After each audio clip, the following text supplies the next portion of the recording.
What is going on, guys? Welcome back to the channel. Tonight we're in the shop and we're going to be working on this YJ.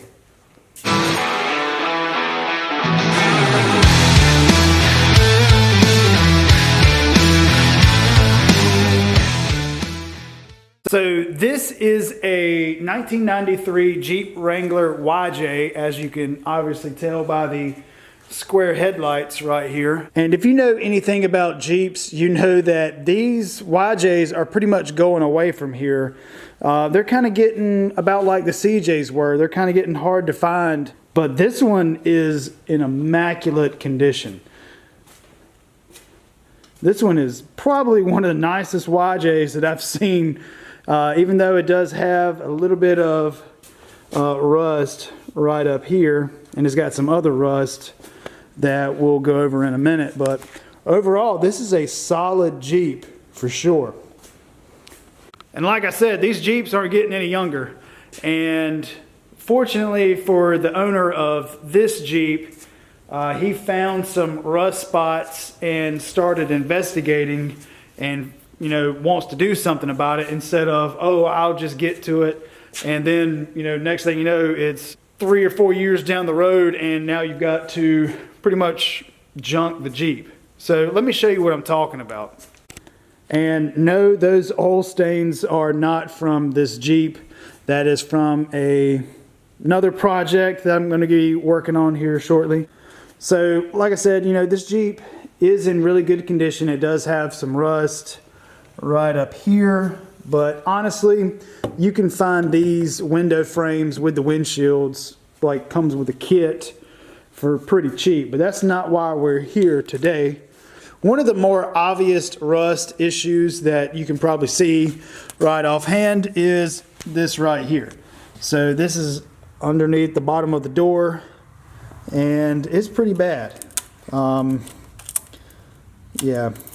I mean that's the rubber floor mat that I'm touching right there. So that's not good. But like I said, the owner wants to do something about it now before it spreads all up in here and goes all up under there. And then you've got to pretty much replace this whole section, or this whole section of tub. So he's doing the right thing.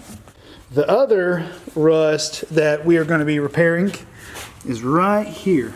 So you can see right here, now that I got the flashlight on it, where the rust is. So you've got some holes right there, and that is pretty bad. Shouldn't be able to do that. It looks like some sort of, it looks like a bunch of dirt has got back in there, rocks. That's not what you want inside of a frame. That's why you always wash your frame out. And see, look at that.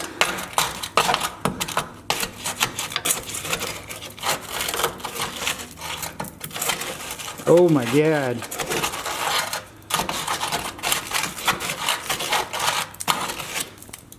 Yeah, I'm gonna have to get all that. I'm gonna have to get all that out.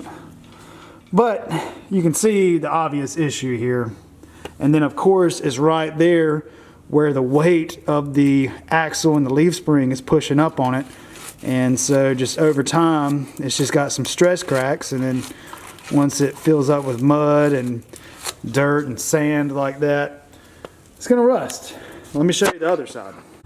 So on this side, I mean, there's a huge giant hole in the bottom and got some stress cracks all right there. And the good thing is that there's no dirt, and that's because there's nothing right here to hold dirt. So you can kind of see the hole right there. But you can see it's bent. It looks like it's starting to bend the actual frame right there.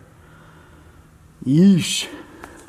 But I would say the weird thing is whenever I got underneath the Jeep and I was like, well, you know, I'm going to be looking for other rust, I couldn't find any other rust. The only 3 rust spots that I found besides the windshield is that one right there, this side of the frame, and the other side of the frame. Which from what I've seen over the past is that if it's rusted this bad back here, it's rusted all the way through. But Fortunately, that's not the case for this Jeep. So, not bad. I'm probably gonna start with this rust spot first. I've got some other projects that I've got to get on the lift, and I can pretty much put this one wherever I want to. But anyway, that's enough talking. I'm gonna start by pulling this step rail off, and that way I can just gain better access to see what's actually going on here. So I got the door out of the way, and I've got the carpet pulled back, and I want to show you what this looks like on the inside here. So you can see this is the hole that looks really bad from the outside, but look right here. Look at all this.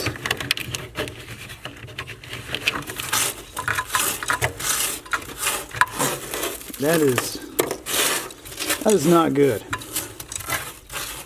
It looks like it's just coming. Huh. Okay. So that hasn't gone through yet, but it's working on it. But look at all that. This is the bane of my existence, rust. But we are initiated, aren't we, Bruce? You can see right there where it meets the floor pan, but it looks like right here I have good metal. So then right here, it looks like I have good metal up to here, but it's starting to bubble. Like right there where that seam sealer is. So this really, it's not as bad as it could be. I'll say that. It's pretty bad, but it's not as bad as it could be. What's crazy to me is how it didn't get into the floor.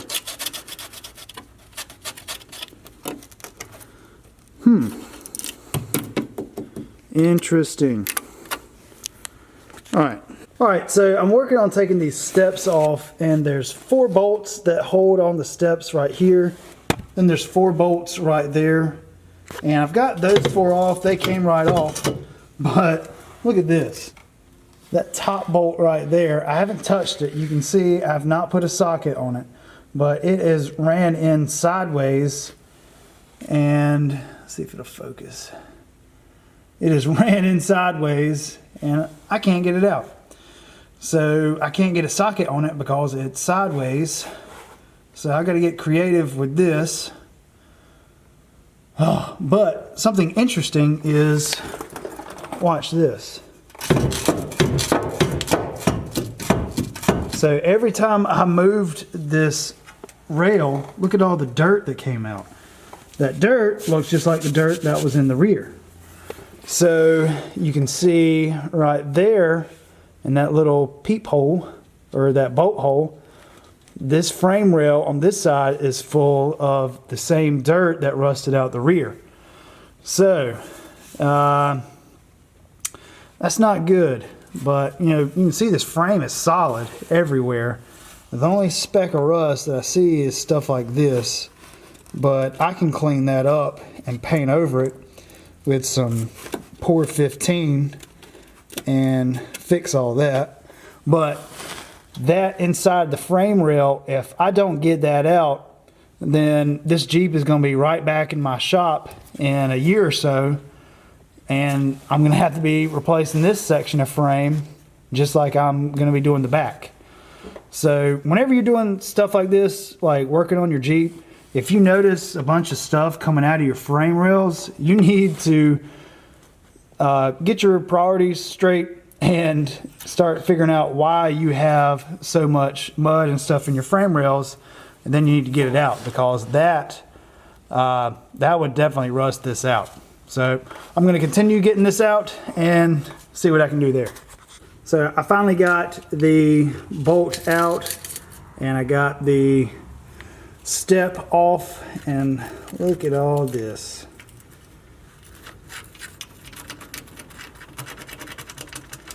That is not good.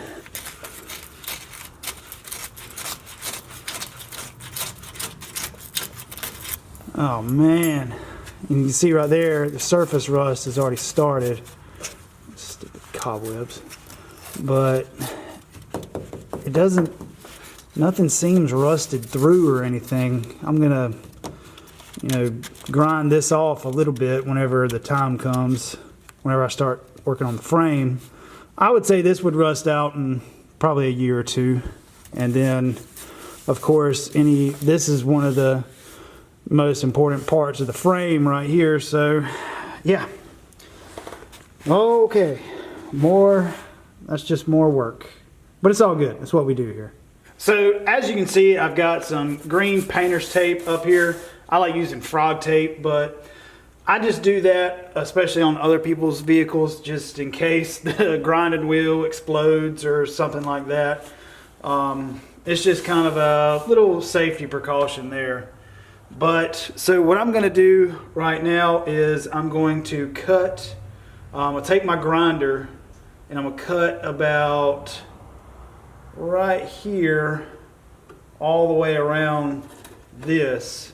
I can always go more, but I don't want to take away too much metal. I feel like it'd be appropriate to go, like I said, about right here, right there, and then right there. And then I'll be able to peel it off the bottom. I'm going to try my best not to cut into the floors either, because the floors look solid. It's just one of those things where you just need to cut as much of metal as possible at a time, and you'll probably get the best results that way. But anyway, I'm going to take the trusty angle grinder and start grinding.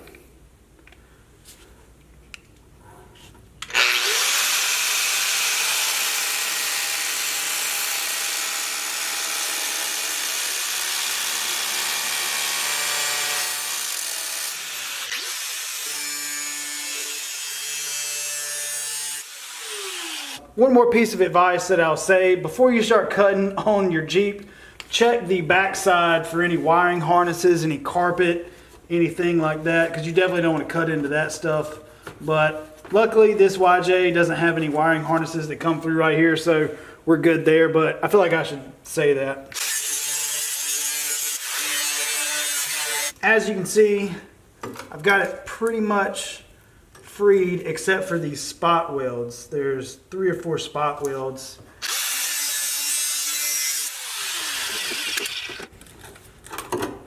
Ha! Sweet. Oh, this is perfect. Look at that. So I did cut into the floor, but that's fine. I can fix that. But man, that's good metal right there.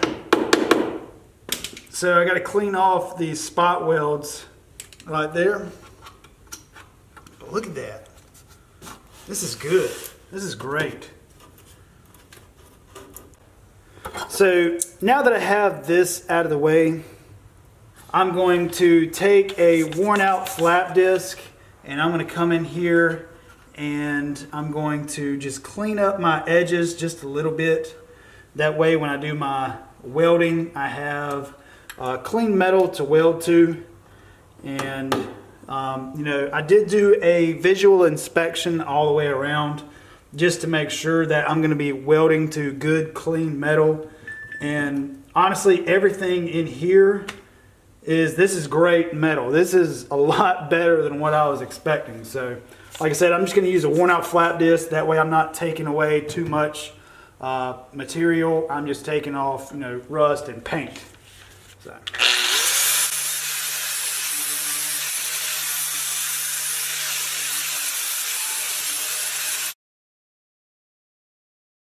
So what I did was I just measured everything out and then I cut a piece of, I think it's a 16 gauge metal. It's the same width as this.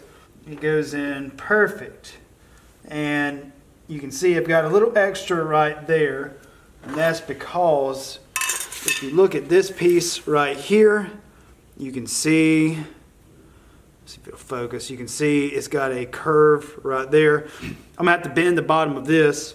I want it to look like it did from the factory. I don't want it to poke out and be like, oh, that's where he fixed the rust. I want this to look as factory as possible. So I'm going to try to figure out how I'm going to bend this. All right, so I got this bent. My buddy brought over thin metal brake, and it was just strong enough to bend this to where I need it. I do have some extra metal right here that I have to cut off, but check this out.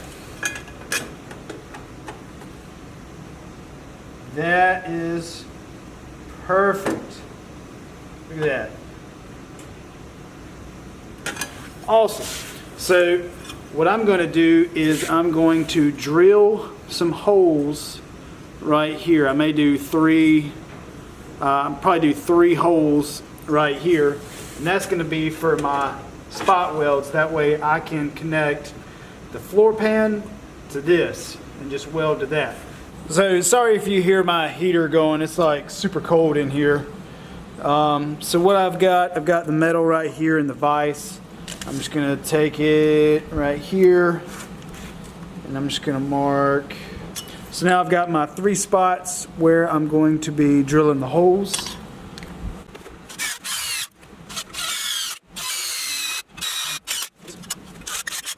Alright, so it is another night in the shop and it is extremely cold out here.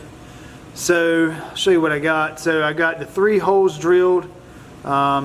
This one kind of walked a little bit, but it'll be fine. And on the back side, I went ahead and painted it with some Steel-It. So if you're unfamiliar with Steel-It or you haven't watched any of my previous videos, I like to use weldable paint on all the back side of my rust repairs. So say that I just cut this out, drilled the holes, put it up here, and just sent it home without painting the back side, it's gonna rust. Luckily for us, I could paint it from this side right here. I don't want to be fighting a spray paint can and spray painting something inside of somebody else's vehicle, so it's just a lot easier just to paint it outside and then put it on here. And what's really cool about this weldable paint is a thicker coating and it doesn't burn as quick as regular spray paint. So I've seen a lot of times, and I've done it myself, if you just hit this with regular Rust-Oleum or something like that, and then you started welding, this up, it would catch on fire and the paint would actually burn and catch on fire and burn away, and then it's gonna rust. So you'd be right back doing this in a couple years. So I know for a fact that this isn't ever gonna rust or anything like that. Anyway guys, we're gonna go ahead and tack this on. I've got my welder turned pretty much as low as it'll go. That way I don't blow through any of this metal. And let's see what we can do. I've got this all clean metal, and then I've got this all ground down to clean metal, so I know it's ready to go on. So I can pop this in its place. And now I'm just going to just tack weld the corners and go from there.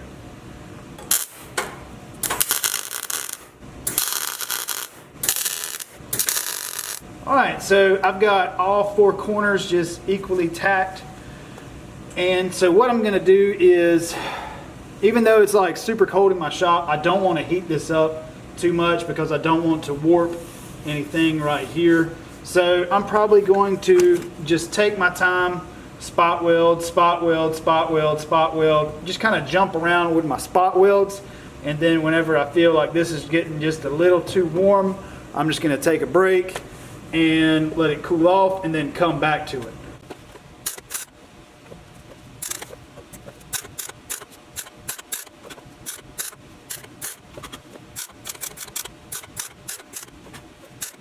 Alright, so I've got this fully tack welded all the way around. I'm waiting for this to cool down just a little bit, that way I can get these plug welds welded up. I don't want to introduce too much heat to this thin metal, so what I'm going to do is I'm just going to start slowly grinding off these tack welds to where it's nice and smooth and I can start making it look nice. But like I said, I don't want to fill these up too much right now because it's pretty, you can touch it, it's just kind of warm, and I don't want this to start looking like a wave or something like that. I can see some places where actually I missed some tack welds. So I'm going to come right back in here and fill that up with weld, because I'd rather have more metal than I do body filler. I'm going to try to be putting some auto body filler on here just to make it look nice as possible. But I would rather have good metal instead of good body filler. Now that I have everything pretty much ground down, I'm just going to take a flat piece of sandpaper. You can use different things. I'm just using flat because that's the finish that I want. You know, this is going to be flat when I'm done, so I want it to be, you know, like this. And you can see I kind of went past my tape marks, which is fine. But I do have a little bit of a bulge right here that I can take out with the grinder. So what I use for these is I keep all of my worn out flap discs for this reason alone, because these are perfect for body work. Just because you're not going to take away a lot of material, but you can still get some stuff done with it. So always save these. And one thing that I'll say, I'm not a body guy. I'm just like a chill guy with a welder, and I like to repair rust. So I'm not a body guy at all, but I do know how to get rid of rust. It's going to start showing you your low spots and your high spots. So I've got a high spot right here, low spot right there. So I'm gonna see if I can get y'all in here where y'all can actually see. So after using that sandpaper, you can see right here I have a high spot where my plug welds were, and then I've got a high spot right there. I got a low spot right there. I'm gonna have to fill that back in with some weld. But honestly, this looks really good. It looks kind of weird with the tape right here, but I'm going to work down this high spot right here with the worn out flap disc. And then I'm just going to keep just working this really slow until I get the finish that I want. All right, so check that out. We have a perfectly good piece of metal welded in right here. That looks really good.